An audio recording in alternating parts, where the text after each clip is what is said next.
محترم حاضرین جمعہ، خواتین اسلام، سب سے پہلے اللہ رب العالمین کی تعریف ہو جو تمام تعریفات کا حقیقی معنوں میں مستحق اور سزاوار ہے۔ تمام نبیوں پر خصوصاً آخری نبی جناب محمد الرسول اللہ صلی اللہ علیہ وسلم پر بیش بہا بے پناہ درود و سلام کا تحفہ ہو کہ جنہوں نے بنو نوع انسانیت کو ضلالت و گمراہی کے عمیق گڈھوں سے نکال کر صراط مستقیم پر لا کر گامزن کیا صلی اللہ علیہ وسلم۔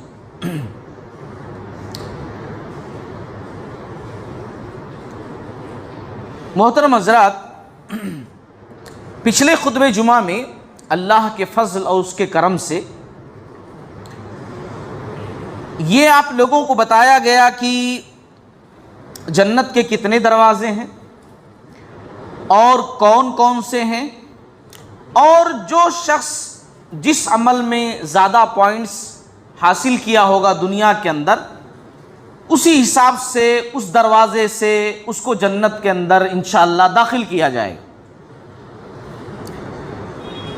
آج جو میں نے آیت پڑھی ہے اس آیت کو پہلے دیکھ لیجئے۔ اللہ رب العالمین نے فرمایا واللہ یدعو الی دار السلام ویہدی من یشاء الی صراط مستقیم، اور اللہ تمہیں سلامتی کے گھر کی طرف بلاتا ہے۔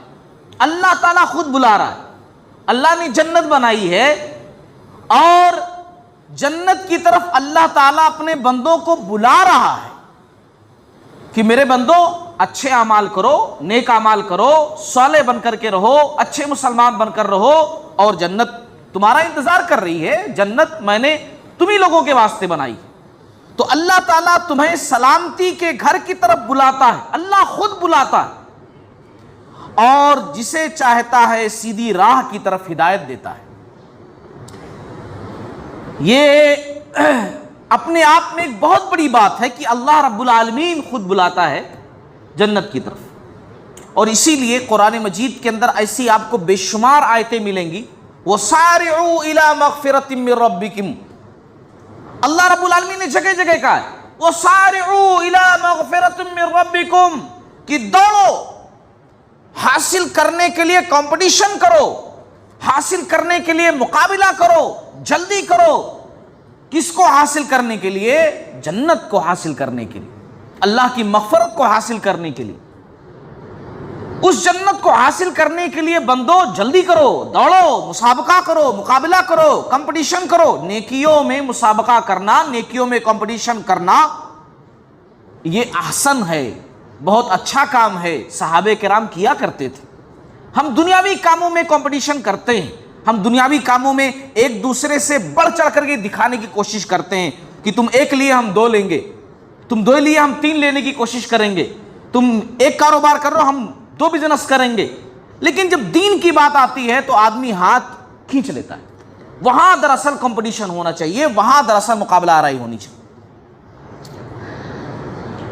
آج جو میں ذکر کرنے جا رہا ہوں وہ کون خوش نصیب ہوں گے کہ جن کو جنت کے 8 دروازوں سے بلایا جائے گا، یا جن کو جنت کے 8 دروازوں سے داخل ہونے کا چانس ہوگا، جس میں سے چاہو داخل ہو جاؤ، یا جنت کے 8 دروازوں پر الگ الگ فرشتے کھڑے ہو کر کے بلا رہے ہوں گے آؤ یہ دروازہ زیادہ اچھا ہے، یا اللہ رب العالمین خود جو ہے کہے گا بندے یہ دروازہ تیرے لیے اچھا ہے، اس دروازے سے داخل ہو جا۔ ہر لحاظ سے بندے کے لیے یہ بہت اعزاز کی بات ہے، یہ بہت بڑی بات ہے کہ جنت کے ہر دروازے سے اس کو پکارا جائے، جنت کے ہر دروازے سے گزرنے کا اس کو موقع دیا جائے، یا اللہ رب العالمین خود کہے کہ بندے تیرے لیے سب سے اچھا دروازہ یہ ہے، ویسے سارے دروازے تیرے لیے کھلے ہیں لیکن اس دروازے سے داخل ہو جا۔ یہ بڑی خوش نصیبی ہے اور یہ اعزاز، یہ سمجھ لیجئے کہ بہت عظیم چیز، یہ عزت، یہ ضیافت، یہ اکرام ہم کو تبھی ملے گا جب ہم ایسے اعمال کریں گے جن کے کرنے پر رسول اللہ صلی اللہ علیہ وسلم نے جنت کے 8 دروازوں کے کھلنے کی بشارت دی ہے. وہاں جنت میں 8 دروازوں سے گزرنے کا جو موقع ملے گا یا 8 دروازوں کا جو آپشن دیا جائے گا، یہ اللہ رب العالمین خود کہے گا اس دروازے سے داخل ہو جاؤ. کب ایسا ہوگا؟ جب ہم خاص طور سے ان اعمال کو پابندی سے ادا کریں گے کہ جن کے کرنے پر نبی رحمت رسول معظم سرور مکرم جناب محمد رسول اللہ صلی اللہ علیہ وسلم نے کہا ہے کہ یہ کرو گے تو جنت کے 8 دروازے کھول دیے جائیں گے. وہ کام کرنا ضروری. اور ابتدا میں ہی بتا دوں میں کہ جب بھی عمل صالح کی بات آتی ہے کہ آپ فلاں کام کر لو تو اتنا بڑا آپ کو انعام ملے گا، آپ فلاں ذکر کر لو تو آپ کو اتنا درجہ ملے گا، اتنی نیکیاں ملیں گی، ان تمام باتوں کے ساتھ ایک بات خاص طور سے ایٹومیٹک جڑی ہوتی ہے. بنیادی طور پر اچھی طریقے سے جان لیجیے، اگر وہ بات نہ ہو ہمارے اندر تو ہم کتنا عظیم عمل کر لیں، کتنا ذکر کر لیں، کتنا اذکار کر لیں، ہمیں اس کا کوئی فائدہ نہیں ہونے والا ہے. اور وہ کون اہم چیز ہے جو ہر نیکی کے ساتھ پہلے ہونی ضروری ہے ہمارے اندر؟ اور وہ ہے ہمارا عقیدہ درست ہونا چاہیے، ہمارا عقیدہ صحیح ہونا چاہیے. اگر عقیدہ ہمارا صحیح ہے تو پھر جو عمل کریں گے سنت کے مطابق اس کا اجر بھی ہم کو ملے گا. لیکن اگر عقیدہ ہی گڑبڑ ہے، اگر توحید ہی خراب ہے، ایمان ہی خراب ہے، تو آپ کتنی زیادہ نیکیاں کر لو، کتنا ذکر کر لو، اذکار کر لو، اعمال کر لو، نماز پڑھ لو، روزہ رکھ لو، صدقہ دے لو، زکوٰۃ دے لو، حج کر لو، عمرے کر لو، کوئی فائدہ نہیں ہونے والا ہے. کیوں؟ کیونکہ ہر عمل کی قبولیت کے لیے سب سے پہلی شرط ہے عقیدہ درست ہو. اسی لیے پیارے نبی صلی اللہ علیہ وسلم جب مبعوث کیے گئے، نبی بنائے گئے، تو مکہ کے اندر آپ صلی اللہ علیہ وسلم نے 23 سالہ نبوت میں سب سے زیادہ جس پر محنت کیا ہے وہ عقید توحید ہے. جب غار حرا کے اندر اللہ رب العالمین نے کہا اقرأ بسم ربک الذی خلق، جب 5 آیتیں سورہ علق کی نازل ہوئیں، تب سے لے کر 13 سال مکی زندگی میں آپ صلی اللہ علیہ وسلم نے ایک ہی ٹاپک لوگوں کو سکھایا، قولوا لا الہ الا اللہ تفلحوا، قولوا لا الہ الا اللہ تفلحوا. لوگوں کہہ دو اللہ کے سوا کوئی معبود نہیں، کامیاب ہو جاؤ گے. یہی عقیدہ. بعد میں پھر مدنی زندگی میں ہم دیکھتے ہیں کہ نماز کو اچھے طریقے سے پورا بتایا گیا ہے نا، باقی تمام چیزیں سمجھائی گئیں کہ اس کو ایسے کرنا ہے، اس کو ایسے کرنا ہے، یہ کرنا ہے. شراب کی بالکل یا حرمت نازل ہوئی، ساری چیزیں.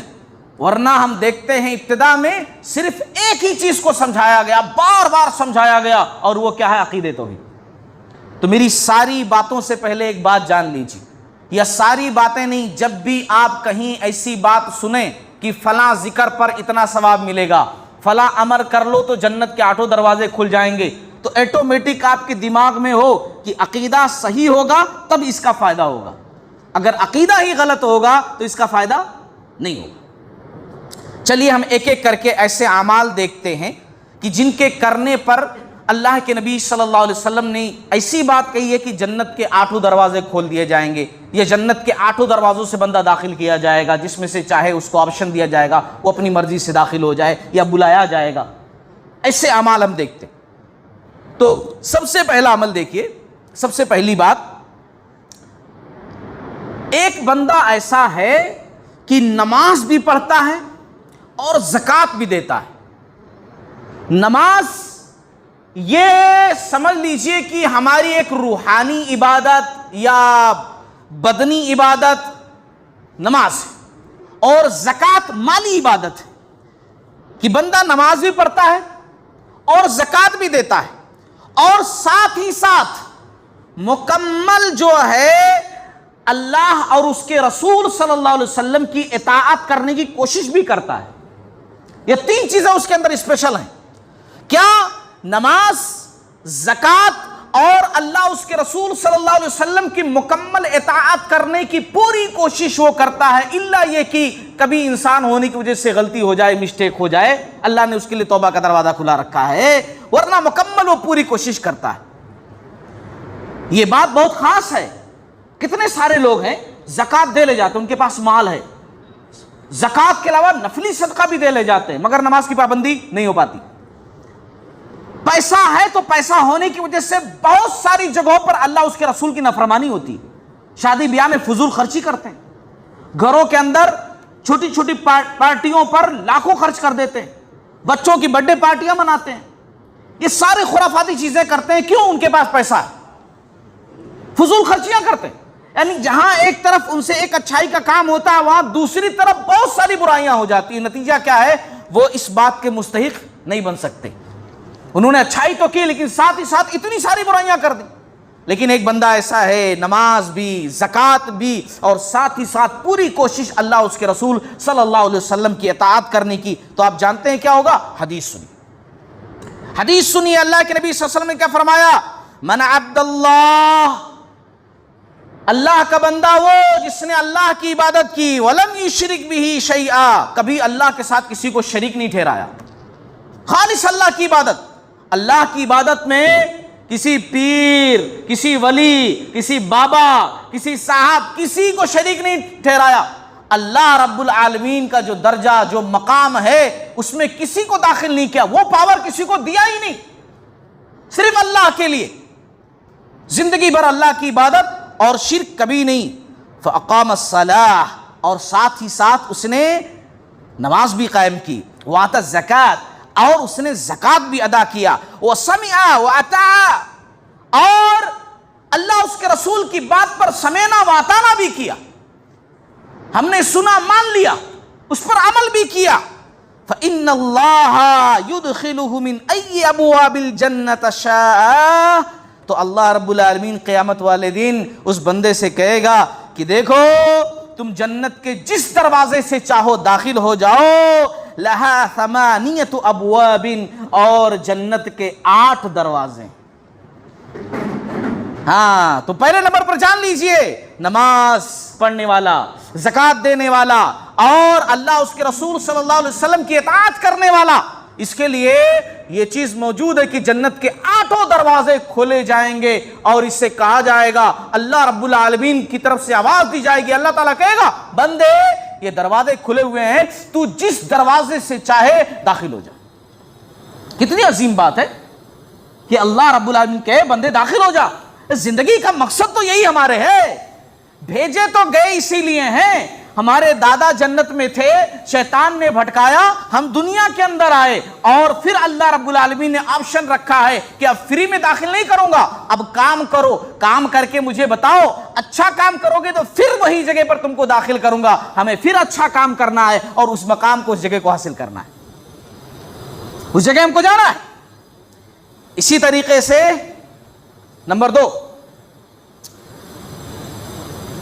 صوم و صلات کا پابند۔ نماز ہر جگہ آ رہی ہے، دیکھیے، ہے نا، ایک مسلمان کی زندگی میں نماز کا مقام کیا ہے وہ سنیے ذرا۔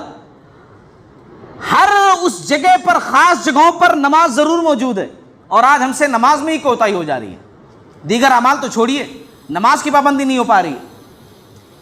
اللہ کے نبی صلی اللہ علیہ وسلم نے فرمایا، ابو ہریرہ رضی اللہ تعالیٰ عنہ حدیث کے راوی، اور ابو سعید رضی اللہ تعالیٰ عنہ بھی اس حدیث کو بیان کرتے ہیں، کہتے ہیں ایک مرتبہ خطبہ دیا رسول اللہ صلی اللہ علیہ وسلم نے، خطبہ دیا، اور 3 مرتبہ قسم کھا کر کہا، اس ذات کی قسم جس کے ہاتھ میں میری جان ہے، اس ذات کی قسم جس کے ہاتھ میں میری جان ہے، اس ذات کی قسم جس کے ہاتھ میں میری جان ہے۔ صحابہ کہتے ہیں ہم کو نہیں پتا نبی رحمت صلی اللہ علیہ وسلم قسم کیوں اٹھا رہے تھے، قسم کیوں کھا رہے تھے، ہم کو نہیں پتا، مگر آپ صلی اللہ علیہ وسلم نے اتنا کہہ کر کے سر جھکا لیا۔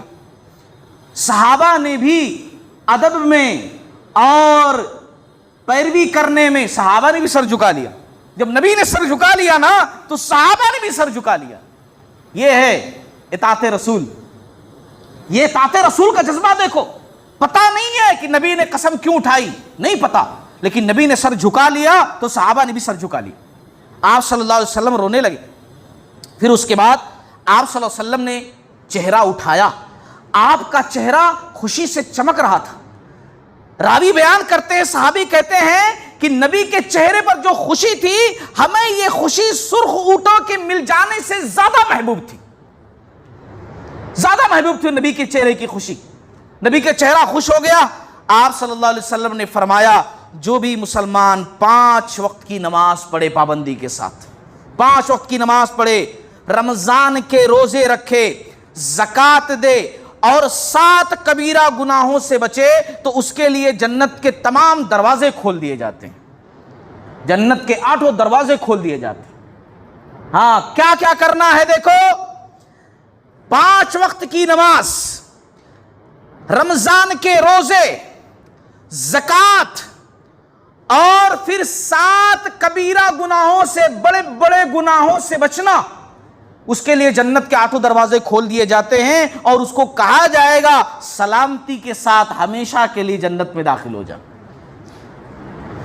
اب یہاں جاننا ضروری ہے کہ وہ 7 بڑے بڑے کبیرہ گناہ ہیں کون؟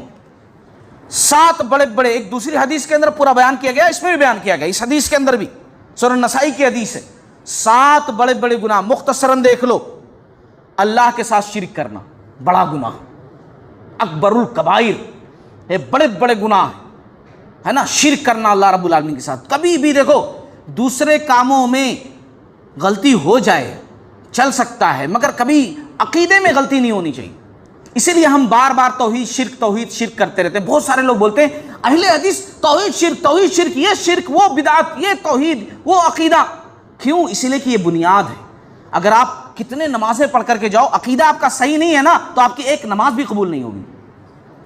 اسی لیے ہم کہتے ہیں یہ دھاگوں کے پیچھے مت پڑو، غیر اللہ والی جگہوں پر اپنے سر کو مت جھکاؤ۔ یہ سر، یہ پیشانی بہت عظیم ہے، اللہ تعالیٰ نے بہت اونچا مقام دیا ہے۔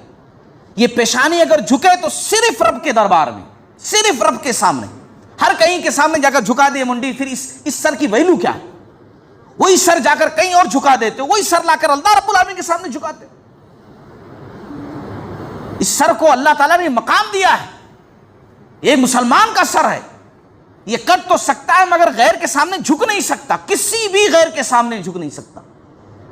اللہ رب العالمین کے سامنے یہ پیشانی جھکنی چاہیے، یہ مقام ہمارا ہونا چاہیے۔ اپنی پیشانی کو اپنا وہ مقام دیجئے، سجدہ صرف اللہ رب العالمین کے سامنے کیجئے اور کسی کے سامنے نہیں۔ تعظیماً سجدہ بھی کسی کے سامنے نہیں کر سکتے، جان لو، تعظیم کے طور پر۔ بہت سارے لوگ بولتے ہیں نہیں ہم عبادت والا سجدہ نہیں کیے وہ فلاں صاحب کو، ہم فلاں جگہ جاتے تو عبادت والا سجدہ نہیں کرتے، ہم تعظیم والا سجدہ کرتے ہیں، ریسپیکٹ والا سجدہ کرتے ہیں۔ سن لو، نبی رحمت صلی اللہ علیہ وسلم کی شریعت میں، شریعت محمدیہ میں، اللہ کے علاوہ کسی اور کو تعظیماً سجدہ کرنا بھی جائز نہیں۔ آپ صلی اللہ علیہ وسلم کی بڑی مشہور حدیث ہے کہ اگر اللہ کے علاوہ کسی اور کو سجدہ کرنا جائز ہوتا تو میں بیوی کو حکم دیتا کہ شوہر کو سجدہ کرے، لیکن میری شریعت میں تعظیماً سجدہ بھی کسی کو جائز نہیں۔ صحابہ نے کبھی سجدہ نہیں کیا نبی رحمت صلی اللہ علیہ وسلم کو، ہے نا۔ تو اللہ کے ساتھ شرک کرنا 7 کبیرہ گناہوں میں سے اللہ کے ساتھ شرک کرنا نمبر 1۔ نمبر 2 جادو کرنا۔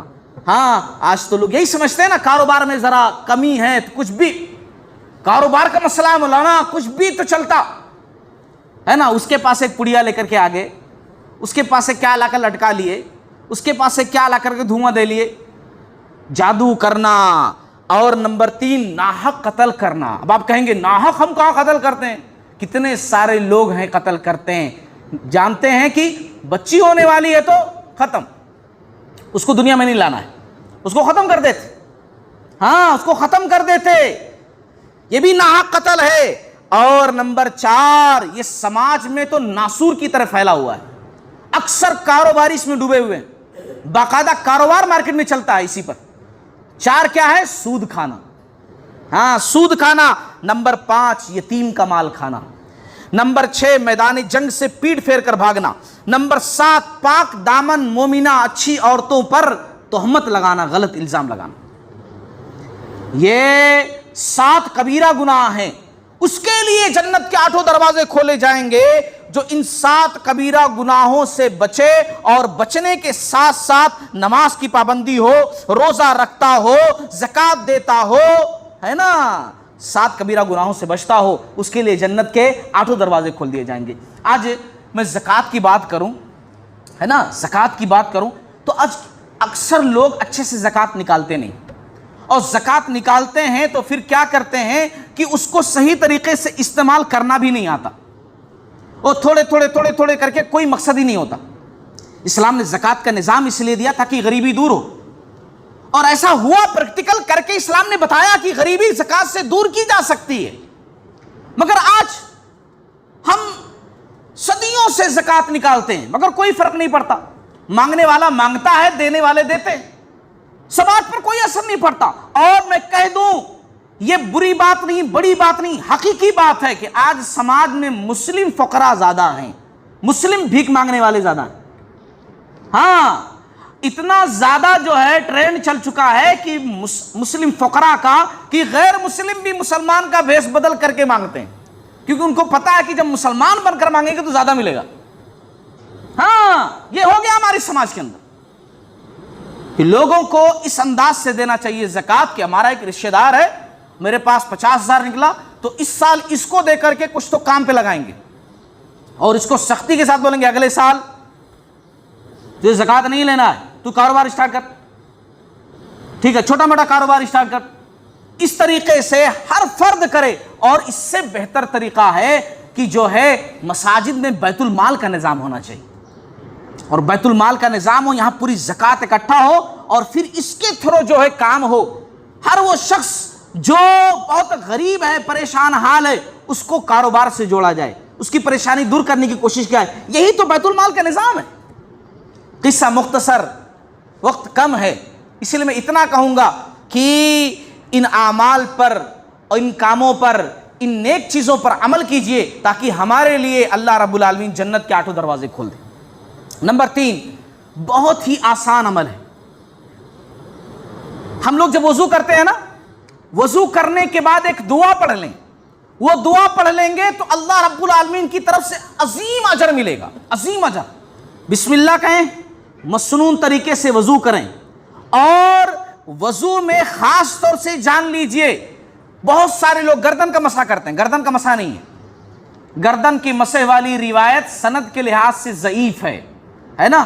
جو لوگ سمجھتے ہیں ضعیف کا مطلب، وہ جان لیں ضعیف کا مطلب اس کی سند میں کمزوری ہے، ضعیف کا مطلب حدیث بوڑھی نہیں ہے، یہ حدیث پرانی نہیں ہو گئی ہے، حدیث نئی پرانی کی بات نہیں ہوتی ہے۔ حدیث ضعیف کا مطلب ہوتا ہے کہ وہ حدیث صحیح نہیں ہے، اس لائق نہیں ہے، اتنا اتھینٹک نہیں ہے کہ اس پر عمل کیا جا سکے، اس کی سند کے اندر، اس کی کڑی جو ہوتی ہے اسٹپ بائی اسٹپ، اس کے اندر فالٹ ہے۔ جس سے میں مثال دوں کہ ایک تابعی ہے، تابعی کا مطلب جس کی ملاقات ایمان کی حالت میں صحابی سے ہو، وہ تابعی کہے کہ مجھ سے رسول اللہ صلی اللہ علیہ وسلم نے بیان فرمایا۔ اب عام آدمی سمجھے گا کہ ہاں نبی کریم صلی اللہ علیہ وسلم نے بیان فرمایا، مگر ایک سمجھنے والا سمجھے گا کہ جب یہ صاحب تابعی ہیں، رسول اللہ صلی اللہ علیہ وسلم سے ان کی ملاقات ہی نہیں ہے، تو پھر یہ کیسے روایت کر رہے ہیں رسول اللہ صلی اللہ علیہ وسلم سے، کیسے بیان کر رہے ہیں؟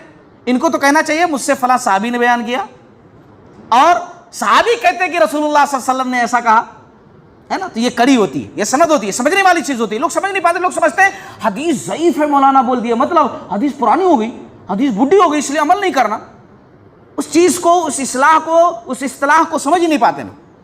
تو وضو مسنون طریقے سے کیجئے، بسم اللہ، وضو مسنون طریقے سے کیے، اور پھر اس کے بعد ایک دعا پڑھنا ہے۔ دعا کیا ہے؟ حدیث سنیے، صحیح مسلم کی حدیث ہے، اللہ کے نبی صلی اللہ علیہ وسلم نے فرمایا، من توضا، جس شخص نے وضو کیا، فقالا، اور اس نے کہا، اشہد ان لا الہ الا اللہ وحدہ لا شریک لہ واشہد ان محمدا عبدہ ورسولہ، یہ دعا اس نے پڑھ لی، فتحت لہ ابواب الجنت الثمانیہ، اس کے لیے جنت کے 8 دروازے کھول دیے جاتے ہیں۔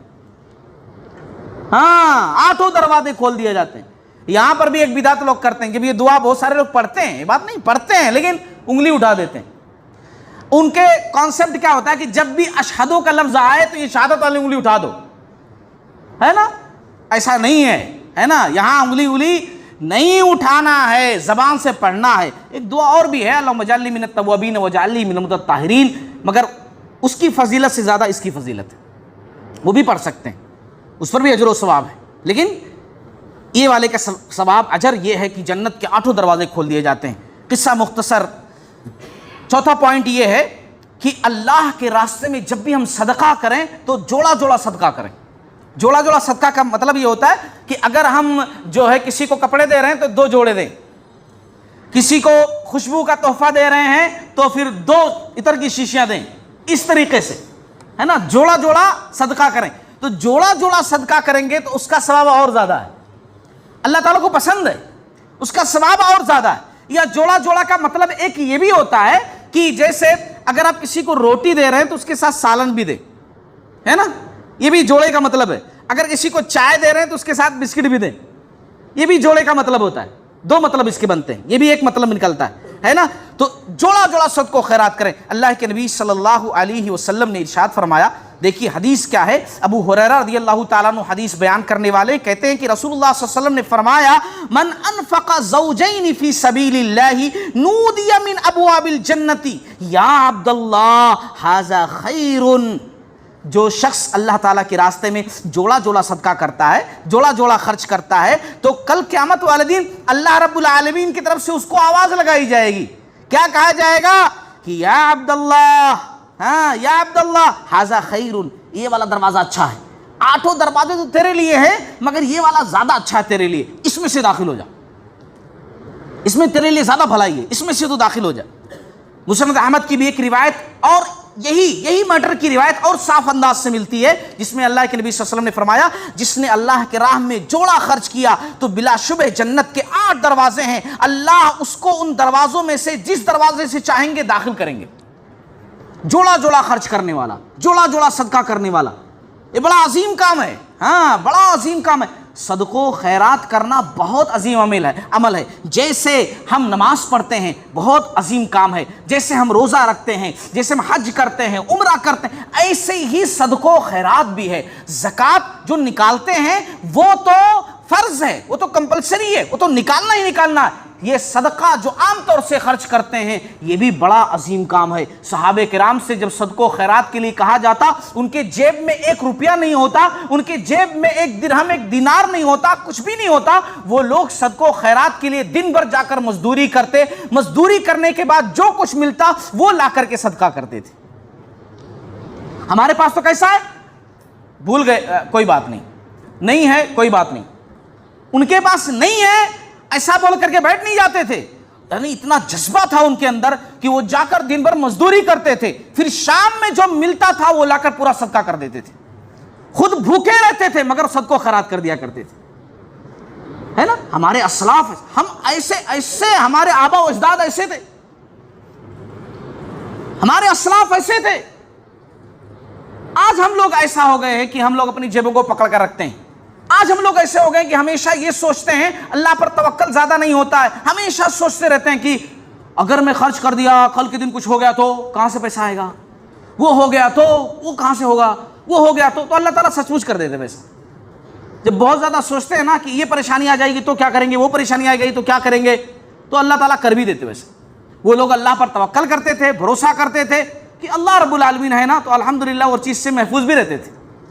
توکل اللہ کی بات ہوتی ہے۔ رزق کے معاملے میں ہم لوگ نماز چھوڑ دیتے ہیں، رزق کے معاملے میں ہم لوگ بہت ساری عبادتیں چھوڑ دیتے ہیں، جھوٹ بولتے ہیں، ہے نا، سود پر کاروبار چلاتے ہیں، رزق کے معاملے میں کاروبار اور بڑا کرنے کے لیے آن لون لیتے ہیں اور سود سے ادھر ادھر سے پیسے لیتے ہیں۔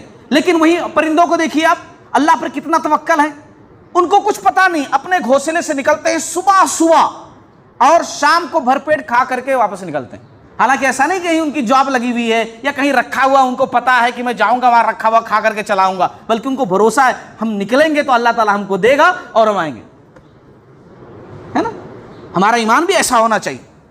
اچھا، نمبر 5، جس کی اولاد 3 اولاد یا 2 اولاد نابالغ حالت میں فوت ہو جائے اور اس پر صبر کرے۔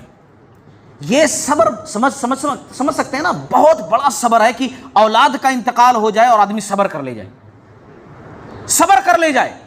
اولاد پے در پہ 1 2 3 اولاد انتقال کر گئی نابالغ حالت میں، اور آدمی صبر کر لے تو اس کے لیے بھی جنت کے 8 دروازے کھول دیے جاتے ہیں۔ مسند احمد کی حدیث، اللہ کے نبی صلی اللہ علیہ وسلم نے فرمایا جس شخص کے نابالغ 3 بچے فوت ہوئے وہ ان بچوں کو جنت کے 8 دروازوں کے پاس پائے گا، جس سے وہ چاہے گا داخل ہو جائے گا۔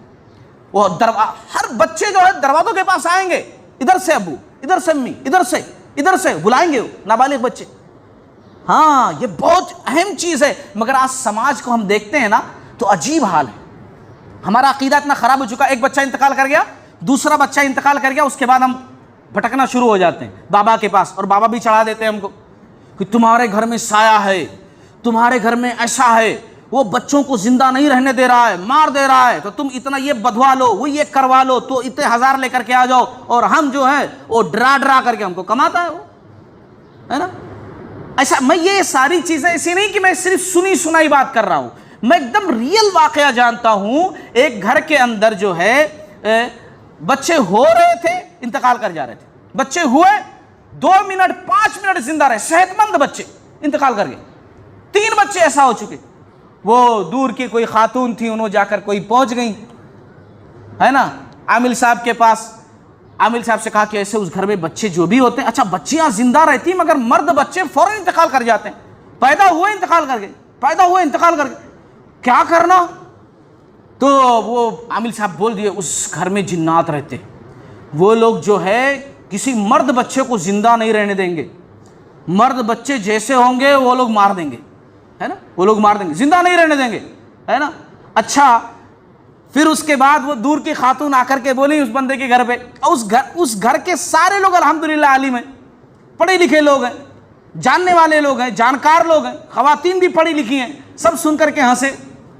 بے شک اللہ رب العالمین نے اولاد چھین لی، مگر عقیدہ تو باقی ہے نا، عقیدہ تو نہیں چھیننے دیں گے نا کسی کو، ہے نا۔ وہ گھر کے لوگوں نے کہا کہ ایسی کوئی بات نہیں ہے، اللہ رب العالمین آزما رہا ہے، اور آج الحمدللہ اسی گھر میں 9-10 مرد بچے گھوم رہے ہیں، ہاں۔ اور وہ بابا کیا کہہ رہے تھے عامل صاحب کہ جنات رہتے ہیں، وہ مار دیتے ہیں بچوں کو پیدا ہوتی۔ تو ایسا ہوتا ہے سماج کے اندر کہ ایک بچہ انتقال کر گیا، دوسرا بچہ انتقال کر گیا، بچہ ہو یا بچی فوراً گھومنا شروع ہو جاتے ہیں، کچھ بھی تو ہے، ایسے بچے کیسے مر جا رہے ہیں؟ ادھر سے کوئی آنٹی آ کر کے، پھپھو آ کر کے، خالہ آ کر کے پتہ نہیں کون سی سنی سنائی بات بتاتی رہتی ہیں، پورا عقیدہ وہ جو ہے شیطان لے کر چلا جاتا ہے، سب کچھ برباد ہو جاتا ہے۔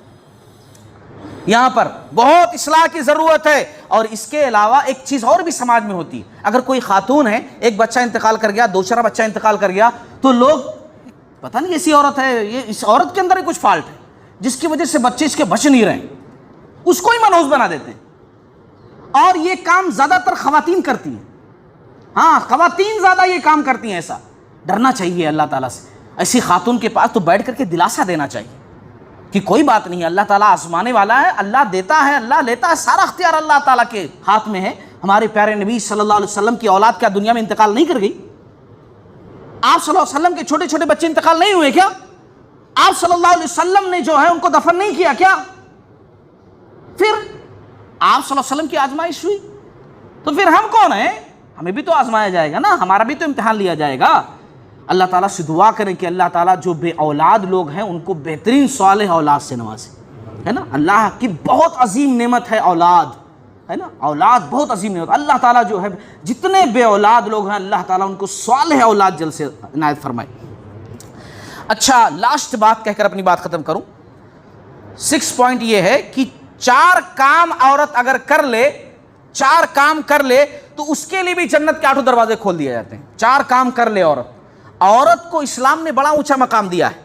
عورت اگر بیوی ہے تو گھر کی ملکہ ہے، عورت اگر ماں ہے تو اس کے قدموں کے نیچے جنت ہے۔ 2 بیٹیوں کی کسی آدمی نے پرورش کر دی، ایک بیٹی کی پرورش کر دی، اور اس کے تعلق سے جو امتحان، جو آزمائش اس تک پہنچی، شادی بیاہ کو لے کر کے وہ سب کچھ برداشت کیا اور اچھی پرورش کر کے اچھی جگہ اس کی شادی کر دی، تو پھر اللہ تعالیٰ اس کے بدلے میں اس کو جنت کے اندر داخل کرے گا۔ نہ صرف جنت کے اندر داخل کرے گا بلکہ رسول اللہ صلی اللہ علیہ وسلم کی معیت بھی اس کو حاصل ہوگی، آپ صلی اللہ علیہ وسلم کا ساتھ بھی حاصل ہوگا اس کو۔